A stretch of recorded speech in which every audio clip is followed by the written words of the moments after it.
Ya, kemarin kita sudah mengklasifikasikan uh, berbagai chemical organik, ya, senyawa organik yang dapat memiliki sifat fisik dan kimia dan sumber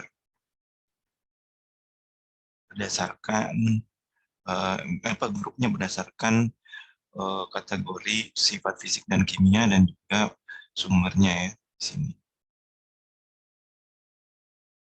Nah, kalau kita lihat kenapa ini ada di grup tertentu, karena berdasarkan toksikologikalnya, kemudian physical properties-nya, misalnya hidrofobik compound BTX, VOC, VOC ini semi volatile sama volatile organic compound. Ini physical properties-nya kan rata-rata sama ya, secara struktur dan mungkin dari segi kondisi analisis pemisahannya. Misalnya kalau senyawa-senyawa VOC atau senyawa SVOC atau BTX ini biasanya kalau kita pisahkan, bagusnya menggunakan suatu kromatografi.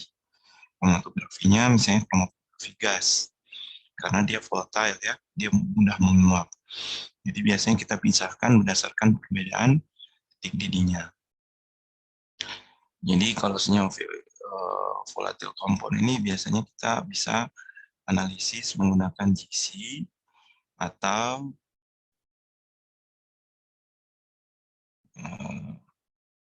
ICP gitu ya.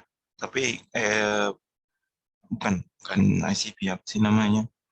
GCMS. Bisa GCMS, bisa GCMS-MS gitu ya. Kemudian bedanya besar titik didih. Bisa juga Anda pisahkan menggunakan distilasi.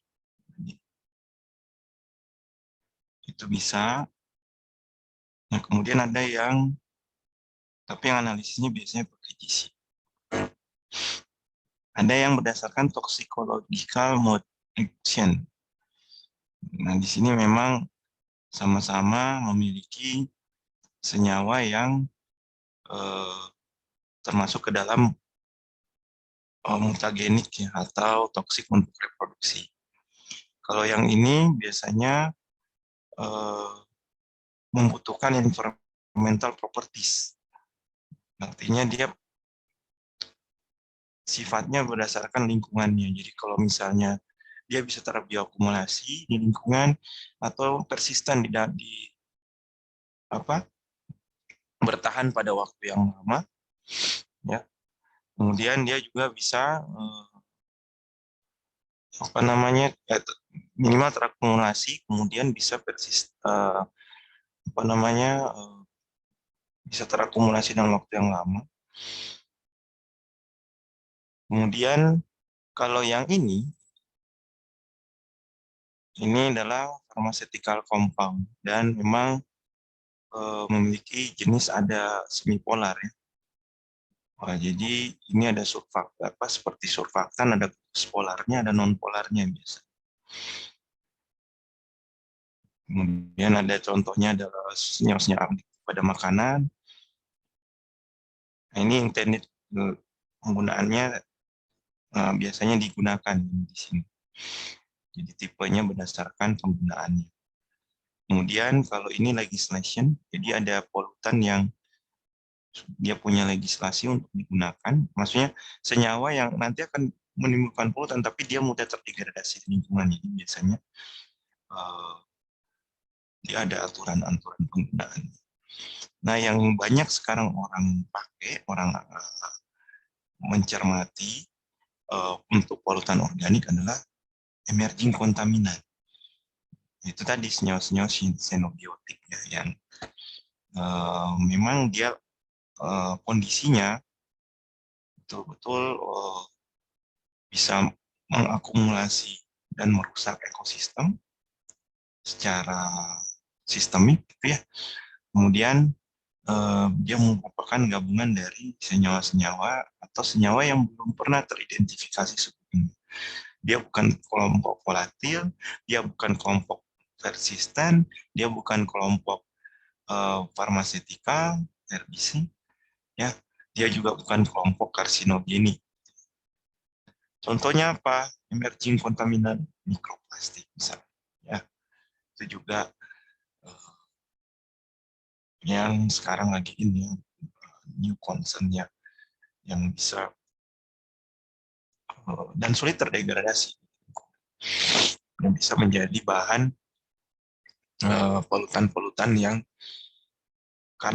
bisa terakumulasi di polutan lainnya. Kan plastik itu sebenarnya bisa jadi tempat terakumulasinya senyawa ini, senyawa ini, senyawa ini, senyawa ini. Sekarang orang lagi mengembangkan metode untuk penelitian senyawa farmasetikal misalnya, atau senyawa organik compound misalnya, tapi di dalam plastik. Jadi bukan lagi di sedimen, biota, tapi di dalam plastik. Plastik sebagai media, juga plastik sebagai kontaminan. Ini sebagai emerging kontaminan. Nah sekarang karena banyak sekali jenis-jenisnya, saya cuma fokus ke beberapa saja ya. Dan kalau di luar negeri maupun di Indonesia banyak mau analisis jenis polutan ini. Rata-rata di Indonesia itu yang ini, yang nomor 1, nomor 2, sama nomor 3, nomor 4 ya, sama yang ini, emerging. Nah, saya akan fokus coba ke sini ya, yang persisten sama yang beberapa terkait farmasetik. Kalau yang volatile organic compounds biasanya apa namanya persisten juga, karena rata-rata kalau yang mudah menguap atau yang hidrofobik itu kadang juga persisten ya, organic pollutant. Nah, POP namanya, kita sebut polutan organik persisten, itu senyawa organik yang dapat terdegradasi dan resisten secara fotolitik, biologi, dan kimia. Nah, ini yang dia punya spesifikasi. Dia mudah terakumulasi dalam waktu yang lama. Jadi dia dapat terbioakumulasi. Kemudian ya persistennya itu karena dia bisa berpindah-pindah atau dia menetap dalam waktu yang lama. Kalau sedimen misalnya, sedimen kan kebanyakan hidrofobik ya, senyawa hidrofobik, senyawa-senyawa POP atau polutan organik persisten ini yang biasanya banyak terakumulasi di sedimen. Kalau di air agak susah. Kalau di air biasanya yang ini ya, yang kedua ini di lingkungan air banyak. Kalau yang ini air, sedimen, biota ya. Karena kan tadi kalau di perairan air itu udara juga. Air itu kan dia punya kondisi dia tersuspensi kan, polutan itu tersuspensi dalam partikulat, polutan suspensi yang ada di dalam air, nah itu bisa. Nah kalau yang farmasetikal rata-rata di air ya, karena dia bipolar. Nah kalau emerging ini di air ada, sedimen ada, biota ada. Kalau yang carcinogenic reproduction dan endocrine disruptive chemical, ini rata-rata di biota ya, kalau kita cermati, karena efeknya langsung ke biotanya. Ada karsinogenik atau mutagenik. Seperti itu. Jadi biasanya senyawa-senyawa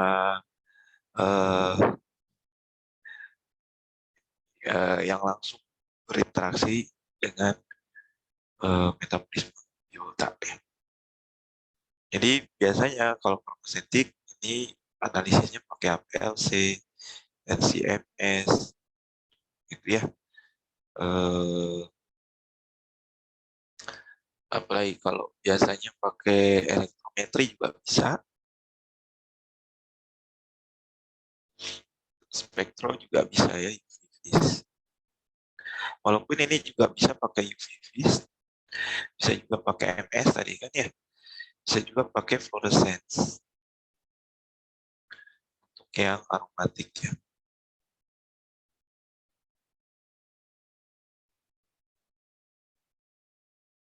Yang banyak orang sedang kembangkan itu kalau teknik analisis,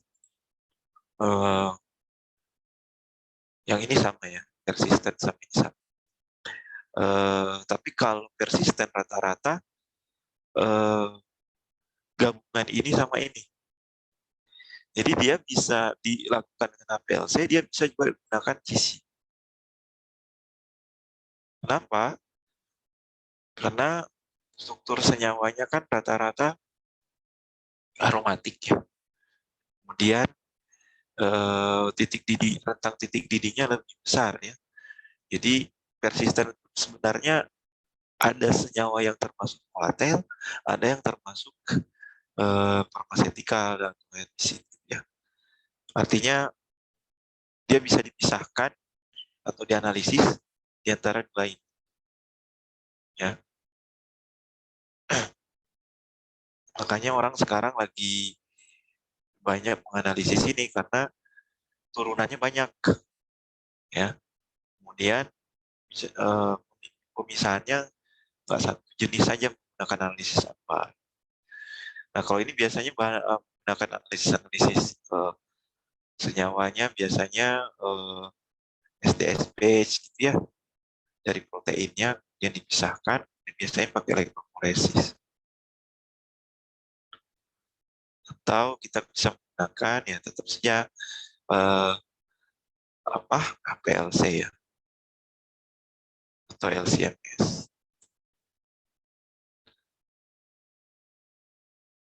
Kalau penggunaan organik persisten tadi sudah ya, saya fokus ke sini karena bisa golongan VOC, bisa juga golongan pharmaceutical organic test dan lain-lain.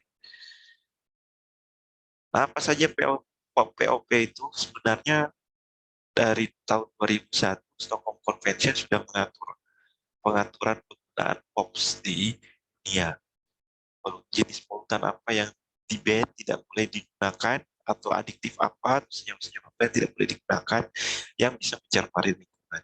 Indonesia sebenarnya tahun 2009 sudah memberikan aturan kategori POPs.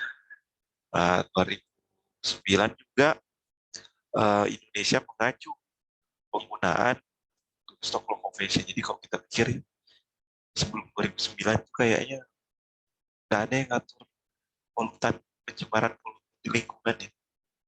Cuma identifikasi ada tidak sesuai baku mutu atau tidak. Biasanya logam, tapi senyawa organik kayaknya baru konsennya di tahun-tahun tahun 2000-an gitu ya. Nah, karena sifatnya bisa terbioakumulasi, anthropogenic impact-nya lebih banyak yang ditimbulkan. Kemudian persistent in environment, jadi stay long term, hidrofobik dan toxic. Ini contoh-contoh senyawanya. Ada juga yang masuk golongan hidrokarbon. Contoh-contoh golongan senyawanya ada PCB, PCDD, dioksin, PCB, organoklorid, sebagai golongan pestisida, poliklorid benzofuran, PCDF, dan hidrokarbon. Ini yang tercatat di Stockholm Convention. Nah sekarang kan banyak sekali variasinya ya. Ada yang terbaru biasanya namanya PBDE, polybromodiphenyl etan. Ada ini kan polychlorinated diphenyl ya. Ada polybromo diphenyl ether. Nah ini etan ini. Polybromo diphenyl etan. PBDE ini biasanya adiktif di dalam material ya. Anti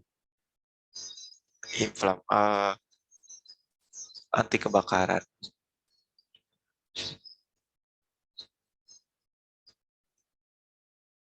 Ya, anti bakaran.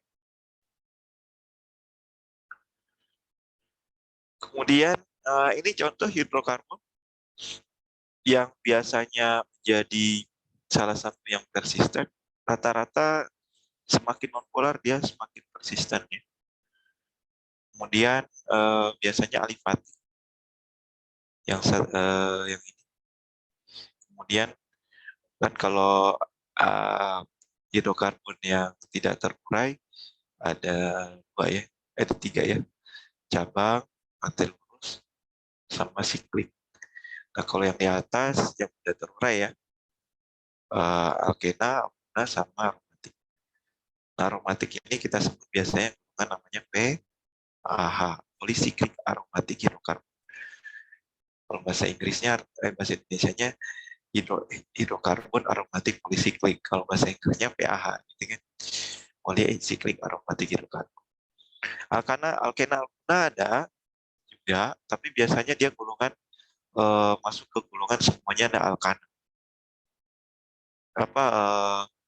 Golongan alkena, nah, tapi dia masuk ke bukan golongan aromatik. Jadi kita cuma pisahkan hidrokarbon itu aromatik dan non aromatik. Jadi ini semua non aromatik. Jadi masukin ya ke sini semua ini kita sebut sebagai non aromatik hidrokarbon, dan ini hidrokarbon aromatik. Itu penggolongan yang paling sederhana. Nah setelah kita golongkan itu,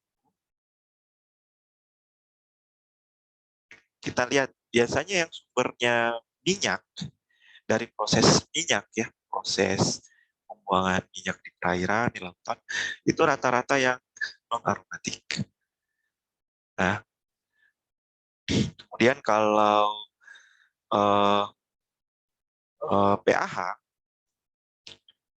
ini biasanya bisa dari minyak, bisa yang dari proses pembakaran. Nah, kalau ada pirolisis, pembakaran dari kayu, buangan, itu biasanya ada PAH, ada juga dari uh, ada dari buangan dari minyak. Ya. Nah sekarang kita masuk ke PAH-nya. Kalau ini kan Anda sudah belajar kimia organik ya. Sekarang kita lihat ke PAH. PAH itu sebenarnya selain benzen ya, kan namanya poli. Jadi aromatiknya minimal lebih dari satu. Yang itu naftalen. Jadi terdiri dari 2 sampai 6 cicit aromatik. Nah ini kadang kita masuk sebagai golongan persisten organik compound, tapi yang apa namanya yang volatil ya, volatil organik compound. Nah sekarang banyak penelitian pH, orang analisis pH bukan saja pH saja, tapi pH derivatifnya. Jadi ada pH metil, misalnya metil antrasena atau etil glisena. Ya. Jadi sekarang turunan-turunan yang cabang dari struktur dasarnya. Nah, yang banyak kita temukan kan naftalen ada di Camptobarus ya, penantren, antrasen, ini banyak dari proses pembakaran. Ya, kemudian kalau benzoapiren ini juga pembakaran yang biasanya dari kayu langsung itu ada benzoapiren. Makanya orang pangan, analisis pangan itu biasanya fokus ada golongan benzoapirennya untuk analisis benzoapiren. Ya, biasanya kalau makanan-makanan dibakar, di grill, nah, terus ada kita pakai kayak sate gitu ya, dipakai kayu gitu ya, langsung dibakar, itu kan ada komponen yang terbakar dalam kayu itu. Kalau dia menempel di dalam daging, nah itu biasanya adalah benzoapiren. Jadi hati-hati yang makan sate. Tapi ini sedikit kalau misalnya, karena dia bukan dari daging, tapi dia dari kayu. Gitu. Komponen kayu yang hasil terbakar itu dari arang, gitu. Tapi arang kan karbon, tapi ya komponen dari kayu yang terbakar itu ada golongan ada benzoapiren di situ bisa menempel di dalam daging. Kemudian kalau fluoranten benzoantrasen ini biasanya dari minyak. Kalau yang ini juga rata-rata dari minyak. Karena semakin ke sini semakin dia sifatnya molar ya. Nah, pemisahannya biasanya kita bisa teknik analisisnya bisa menggunakan HPLC, bisa menggunakan GC, MS. Nah, bedanya kalau kita menggunakan HPLC, kelarutannya kan pasti berbeda, kan perbedaannya berdasarkan kelarutan.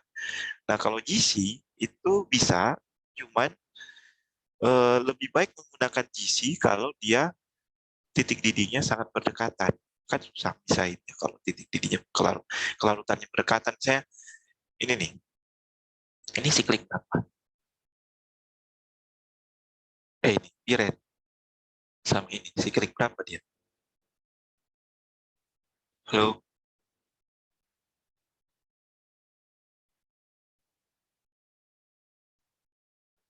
masih nyambung kan? Masih Pak. Ini siklik berapa?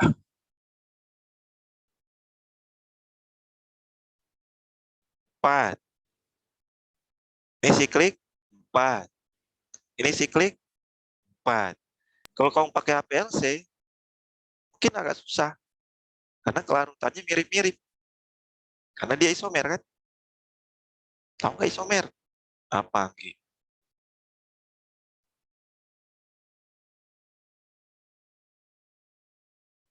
Halo?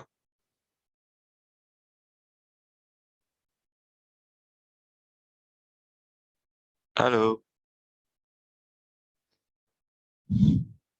Tahu isomer apa? Ayo. Asna tahu nggak? Ya Pak. Apa itu isomer? Susunan atomnya beda.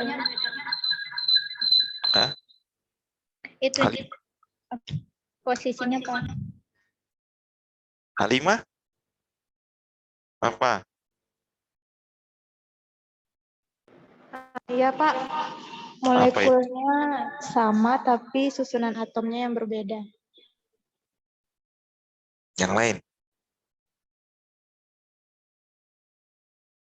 Kurang tepat.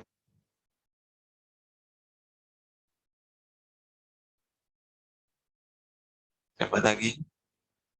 Aduh, saya cuma hafal H5. Nanti sepintas, Pak. Satu lagi siapa? Dua lagi.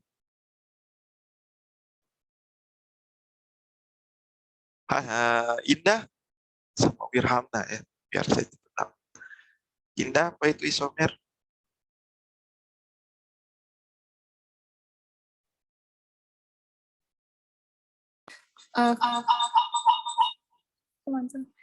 Ini Pak, apa gabungan dari beberapa senyawa kimia yang memiliki rumus molekul yang sama gitu Pak, namun struktur atau konfigurasinya berbeda. Ya. Jadi bukan susunan atom ya, susunan atom kan ya beda. Dan susunan atomnya, tapi strukturnya beda. Kalau kita lihat ini kan strukturnya dia penempatan sikliknya berbeda ya. Bisa nggak kita pisahkan menggunakan HPLC? Agak sulit ya, karena dia jadi ini membangun logika Anda ya. Jadi kapan kita menggunakan HPLC, kapan kita menggunakan JC misalnya. Kapan kita menggunakan MS, kapan kita menggunakan spektro UV misalnya. Ini kita bisa tanyakan lebih banyak. Saya tanyakan lebih banyak. Jadi kalau ini kan isomer. Ini isomer dengan ini. Penantren isomer dengan antrasen. Ya, sikliknya sama 3.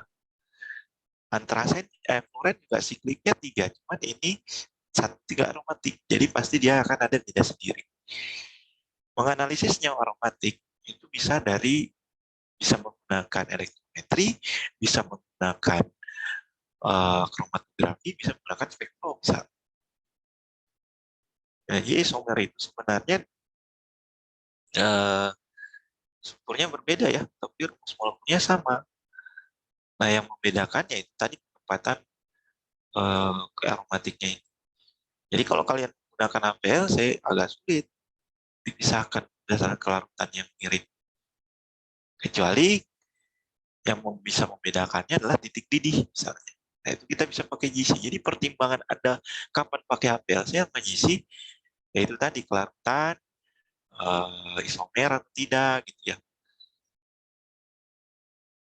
Kalau mau menggunakan HPLC bisa, Tapi kalau misalnya ini ada etil, ada metil di sini, susah. Harus menggunakan GC. Karena nanti puncak yang Anda akan dapatkan biasanya begini, tapi di sini sebenarnya ada dua puncak gitu ya, yang campur seharusnya. Nah, kalau spektro, kita bisa menggunakan UV phase. Kita juga bisa menggunakan fluorescence misalnya, atau MS. Aspek, karena kan kalau GC-MS misalnya, tiga senyawa ini biasanya berdekatan keluarnya, ya, pada waktu retensi yang mirip. Tapi kalau ya penantren dengan piren kamu pisahkan dalam suatu sampel, ya dia akan keluar sendiri gitu ya. Penantren dulu pastinya yang keluar. Dan karena berat molekulnya juga kan lebih kecil daripada yang ini kan ya. Berat molekulnya juga lebih besar ke bawah.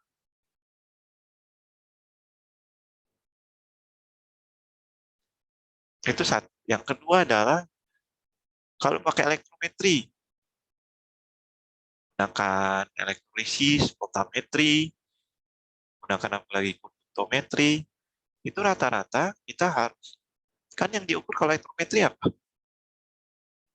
Indah tahu?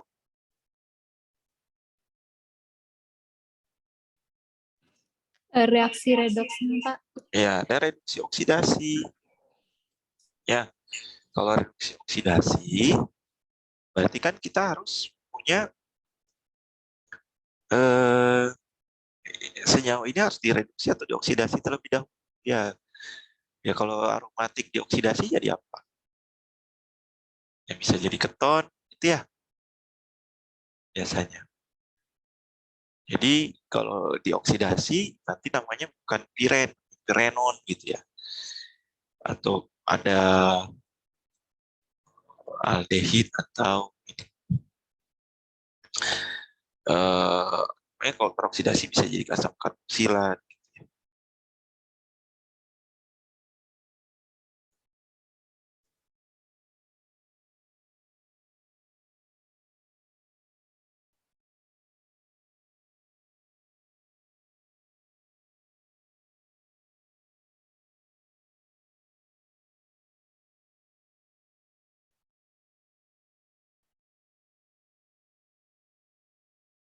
Oke, ada yang mau tanya?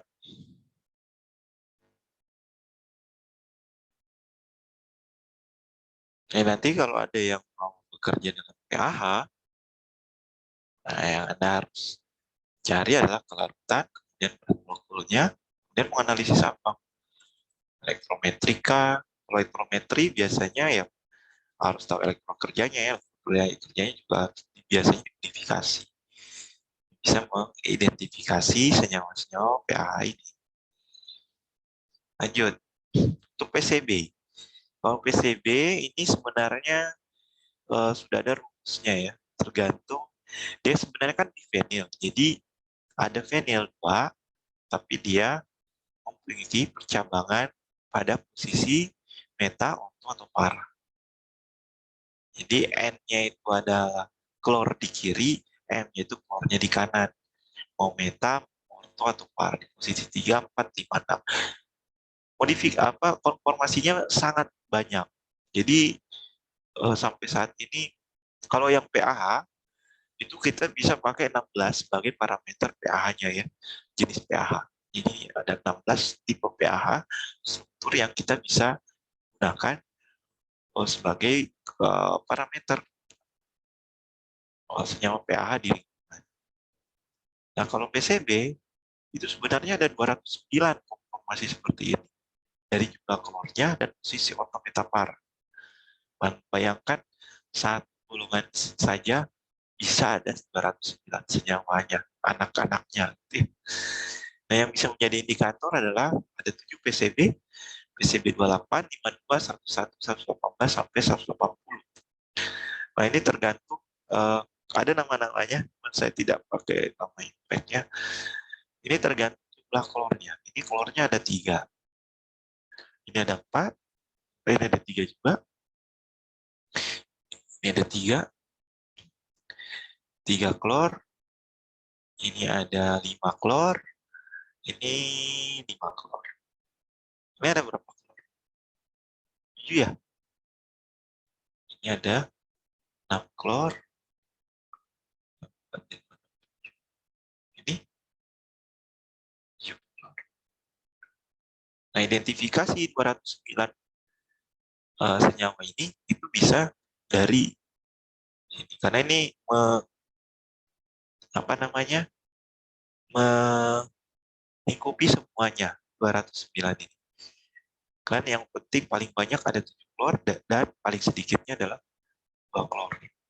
3 klor. Di sini. Nah, PCB itu biasanya berasal dari bahan-bahan yang ditambahkan dalam bahan di elektrik yang listrik.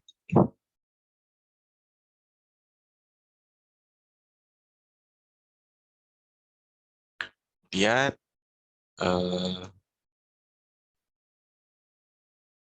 ada exchange liquid, flame retardant, lubricant, paper, itu semua ada di sana.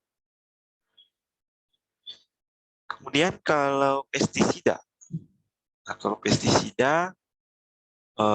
ada golongan yang sudah disebut persisten, namanya organoklorin, organofosfat.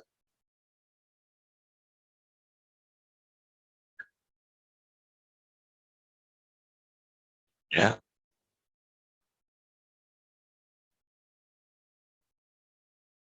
Kemudian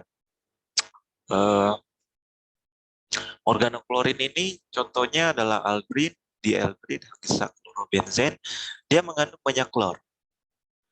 Nah, PCB sama organoklorin kalau Anda masukkan dalam satu vial terus Anda analisis, itu bisa ada gangguan klor biasanya karena klornya sangat banyak. Ya, jadi kalian harus bisa menentukan pelarut yang tepat untuk menggabungkan dua senyawa itu atau satu senyawa itu, atau membuat suatu, kan pemisahannya biasanya pakai GC ya atau APLC, membuat rentang yang agak lebih lebar karena terkadang satu puncak itu isinya bisa 3 atau lebih gitu ya senyawa yang mengandung klor misalnya. Jadi harus kita harus rentang pemisahnya lebih besar biasanya, atau biasanya kita pakai fase gradien ya, naik turun gitu untuk komposisinya kita bedakan ya. Kalau APLC kan posisi pelarutnya gitu ya. Kalau posisi kalau GC biasanya kenaikan temperaturnya gitu ya, kita tahan menit, naikin lagi. Nah, itu hampir 1 tahun kalau nentuin kondisi ya. Jangan salah. Kemudian organoklorin ini dia low konsentrasi, highly non-lethal effect dan bisa mengganggu sistem reproduksi dan sistem imun. Ada juga namanya organofosfat. Kalau organofosfat, dia mengandung fosfat. Ya, contoh senyawa-senyawanya misalnya paration. Ada nanti saya sampaikan. Nah, ini yang dioksin. Nah, dioksin strukturnya begini. Tapi Anda nanti kalau analisis dioksin, nggak semudah begini ya. Nah, ini akan ada klor. Nah, klornya bisa 1, bisa 2, bisa 3, bisa 4. Dan bisa rata-rata tidak langsung nempel di sini. Rata-rata ada cabang. Di sini ada klor. Bisa juga. Ya. Seperti itu. Ini masih dioksin, jadi bukan poliklorid di benzodioksin. Ada chloribiphenyl bromid. Nah, kalau bromid sama kayak PCB, tapi yang terikatnya adalah ya. Oh, tadi ether. Nah, ini biasanya sebagai flame retardant, mengurangi tingkat panas bagi bagian elektronik. Ya, PBDE dapat terkonversi menjadi dioksin, dampak merusak sistem endokrin dan mereduksi hormon tiroksin, mamalia punya kemampuan bioakumulasi pada sel. Oke, ini contoh-contoh apa namanya, misalnya PBDE. Hazardnya apa sih? Dampaknya terhadap imun, terhadap ginjal, segala macam. Dan PBDE yang itu ada lipofilik, ada lipofob ya, beda. Yang lipofilik yang sudah terakumulasi di dalam makhluk hidup. Nah, ini yang tadi saya bilang ada organofosfat ya, paration, malation. Setidaknya dia ada gugus fosfat di situ. Sama sulfur. Ya. Nah, itu termasuk golongan organofosfat. Nah, senyawa polutan lain ada namanya golongan fenol, ini biasanya di koba ya. Nah, fenol ini biasanya masuk ke golongan yang tadi yang intended use ya. Biasanya dari metabolisme atau senyawa yang memang ditambahkan sebagai aditif pada makanan. Ya. Nah, rata-rata fenol ini bisa mudah terdegradasi karena di perairan gitu ya. Tapi ada juga yang tidak. Kalau dia ditambahkan, misalnya nilfenol ini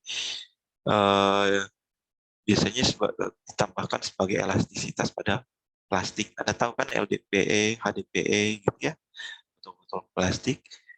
Nah, itu buat nambah elastisitasnya ditambahkan nilfenol biasanya. Nilfenol. Atau biar dia mudah terdegradasi tambah nilfenol. Nah, masalahnya nilfenolnya terdegradasi, polimer LDPE, HDPE-nya enggak gitu. Itu juga agak susah ya. Nah, sifat fisik dan kimia yang biasanya kalau Anda harus mau menganalisis, kan analisis lingkungan ya, senyawa-senyawa ini, Anda harus tahu struktur dan massa molar molekul tersebut. Strukturnya seperti apa, MR-nya berapa. Ya. Kemudian ada koefisien partisi Lokawe, octanol water. Nah, ini lihat kelarutannya di dalam larut organik atau air. Kalau Lokawe-nya besar, berarti dia udah larut di dalam larut organik.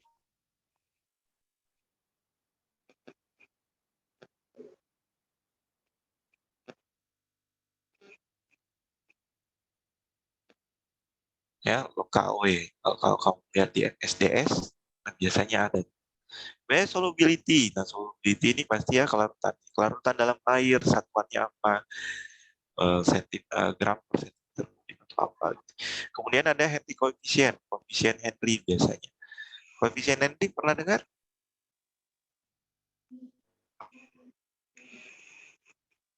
Pernah nggak?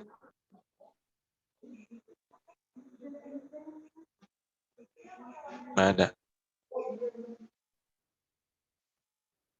Halo. Belum, Pak. Kidas nggak? Kimia dasar nggak dapat.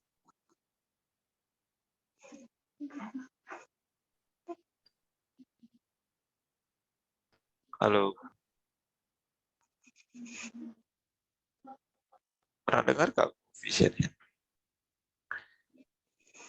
Ini sebenarnya kelarutannya, kelarutan senyawa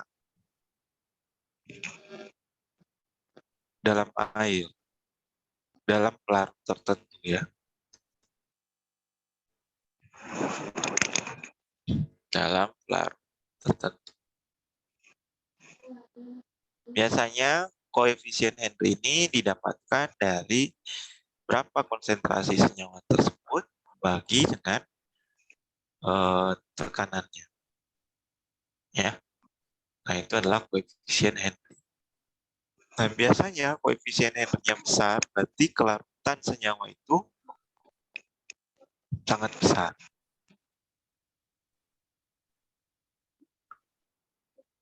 Jadi kalau misalnya, biasanya ini sebagai parameter untuk senyawa volatile. Senyawa yang volatile. Ya, kalau senyawa-senyawa volatile ini pasti minta koefisien R-nya. Koefisien R-nya besar, kelarutan senyawa dalam air masih tinggi. Jadi dia masih ada di dalam lingkungan. Tapi kalau dia rendah, dia menguap. Gitu ya. Nah, koefisien R yang rendah biasanya kalau di GC pasti titik didihnya juga rendah. Gitu. Kemudian vapor pressure sama boiling point. Nih, kalau saya tanya tekanan uap lebih tinggi, titik didihnya gimana? Tinggi atau rendah? Rendah, Pak. Rendah ya. Jadi kalau udah menguap artinya tinggi kan, tapi titik didihnya rendah. Ya, jangan sampai ya. Kalau ini biasanya untuk analisis GC juga ya. Kalau yang ini biasanya untuk analisis APLC. Nah, KW ini biasanya untuk analisis NS. Ini kalau ini biasanya untuk analisis NMR gitu ya, secara struktur. Ini biasanya untuk analisis elektrometri, karena kita harus perlu elektrolit yang bisa melarutkan senyawa kita. Jadi elektrometri biasanya GC juga bisa. Kemudian kalau ini biokonsentrasi vektor. Kalau ini biasanya kita lihat caranya ya. Jadi cari konsentrasi yang ada dalam organisme dibagi dengan konsentrasi yang ada ukur air atau sedimen. Apakah organismenya itu menetap di sedimen atau organismenya itu menetap di air. Nah, ini biasanya bioconcentration factor ini jika Anda menganalisis biota, senyawa itu ada dalam biota, Anda bisa langsung menentukan bioconcentration factornya dibagi dengan konsentrasi yang Anda temukan di media air atau lingkungan sedimen atau tanah. Ngantuk aku gara-gara. Kenapa Nggi? Iya, Pak, maaf. Lagi di mana? Lagi di kelas, Pak. Ya, kelas 1 belajar. Terus ada LD 50. Nah, LD 50 apa?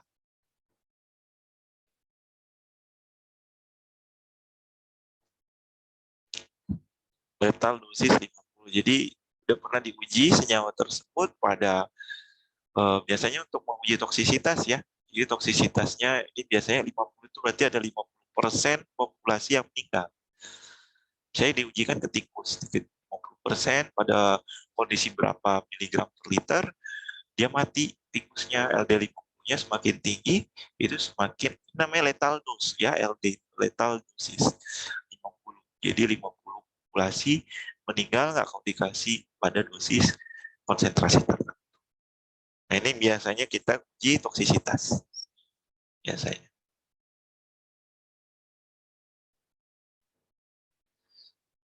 Nah, kalau sumber air, biasanya kita dapat dari air tanah ya. Nah, senyawa-senyawa organik itu, polutan-polutan itu banyak di air tanah. Terus kesadaran tinggi, karena biasanya daerah berkabur, kadar garam juga tinggi.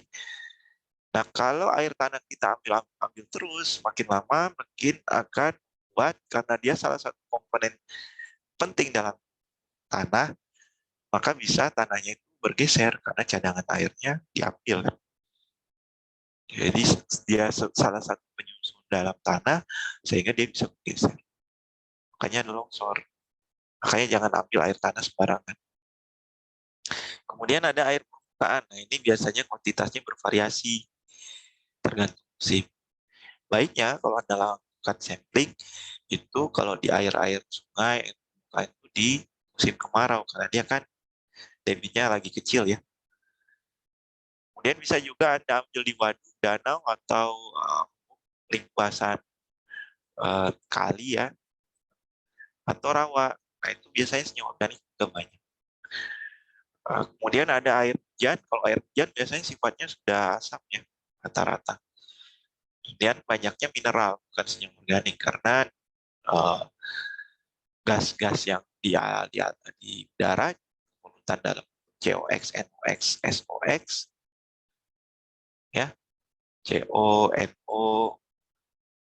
ya, apa gitu ya, sama SOX. Kalau dia bereaksi sama air, dia akan jadi hujan asap. H2CO3, HN3, H2SO3, dan lain-lain. Jadi rata-rata dia bentuk senyawa asam. Nah, kalau yang sumber air laut, nah ini biasanya pH-nya basa, ya. Dan biasanya pilihan terakhir kalau mau analisis ini. Kenapa? Karena matriksnya sangat banyak. Karena banyak mineral, salinitas tinggi, pH-nya basa, salinitas juga besar, pH-nya basa, sehingga untuk senyawa-senyawa organik yang ber-pH basa, rata-rata dia mengandung mineral, gitu ya. Ionisasi dalam bentuk anion ya biasanya. Jadi matriksnya lebih banyak kalau Anda mau analisis air laut. Jadi rata-rata air tanah, air baku, atau air, tapi air hujan jarang. Biasanya bercampur sama air tanah sampai air baku. Nah, polutan air biasanya padatan, kandungan oksigen pada sisa buangan, mikroorganisme, logam berat, dan polutan organik sama plastik. Ya. Kalau sedimen biasanya dia terdapat pada lapisan kerak bumi, banyak dijumpai di dasar laut. Ada litogenus, ada biogenus, ada hidrogenus, ada kosmogenus biasanya ya. Fungsinya beda-beda. Di sini Anda bisa melihat sumber-sumber pembentukan sedimen sebenarnya dan kandungan yang biasanya ditemui dan menjadi nutrisi bagi organisme laut. Rata-rata untuk analisis sedimen itu biasanya yang mengandung berasal dari biogenus. Ya. Kalau litogenus biasa rata-rata ada di muara, melakukan batuan dari daratan vulkanik.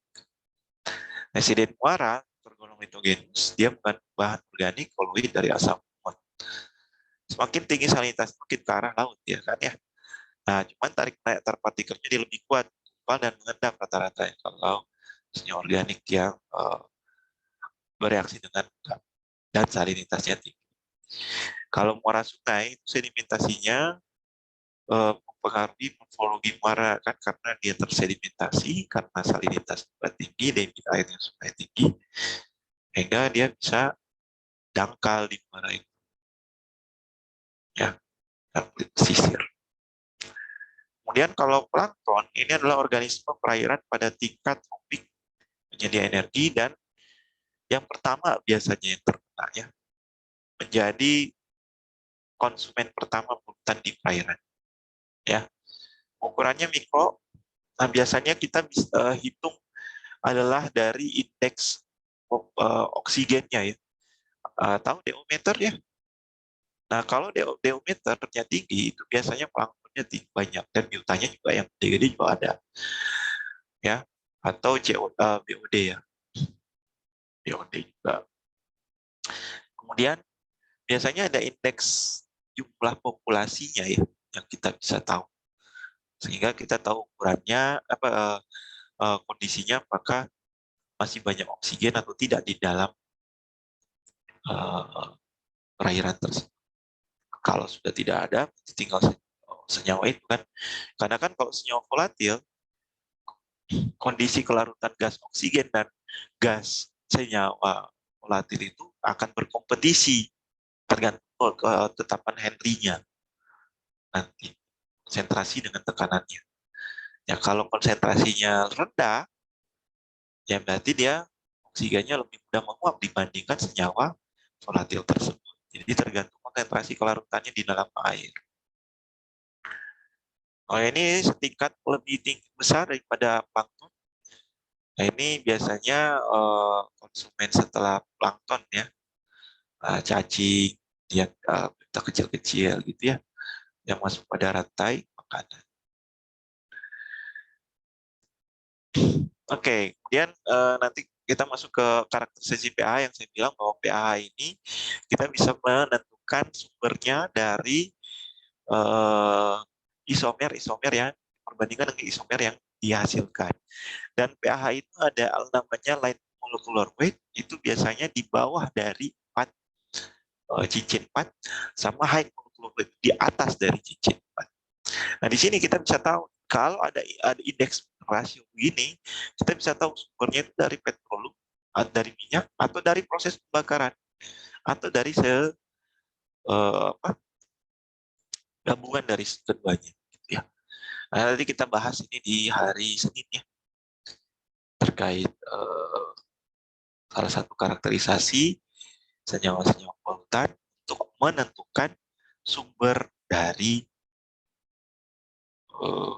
polutan itu sendiri berasal dari mana. Ada pertanyaan sampai sini?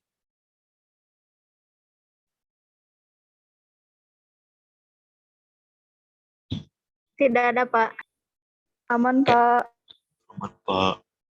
Oke, nanti minggu depan kita luring ya. Nah, nanti kita coba tes juga yang kemarin sudah saya sampaikan. Ini nanti saya taruh di Mteams rekaman yang hari ini, rekaman yang kemarin nggak ada ya. Anda nanti saya kasih YouTube-nya lah, di channel YouTube saya. YouTube saya Muhammad Yudhistira Aziz. Nanti saya kasih link YouTube untuk pertemuan yang 2 ini. Sama sih sama tahun lalu. Ya. Halo? Baik, Pak. Ya, oke. Kalau tidak ada pertanyaan, saya cukupkan. Terima kasih waktunya. Assalamualaikum warahmatullahi wabarakatuh. Sehat selalu. Selamat siang.